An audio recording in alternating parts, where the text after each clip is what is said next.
किरियाती, क्या तुम यहाँ आओगी? ये क्या किरियाती, क्या यहाँ आओगी? क्या तुम दोस्त को बुला रही हो या रिश्तेदार को? वो सिर्फ एक नौकरानी है। तुम्हें उसके साथ सख्ती करनी चाहिए, तुम्हें उससे गुस्सा करना चाहिए, वरना वो बिगड़ जाएगी।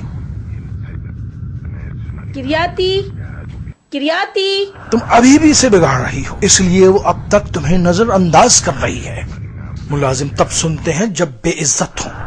किरियाती, किरियाती, यहाँ आओ जल्दी बेवकूफ। जी मालकन जी। मैंने तुम्हें कितनी बार कहा है, जो कर रही हो उसे छोड़ दो। मैं बुलाऊं फौरन आ जाओ। माफ कीजिए, मैं खाना खा रही थी।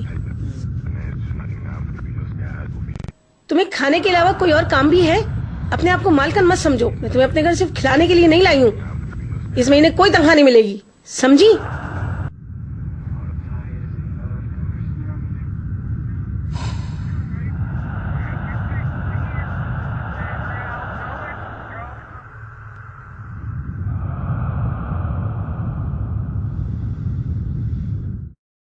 इसे क्यों रहम करना चाहिए? खुदा के रहम का इंतजार क्यों किया जाए?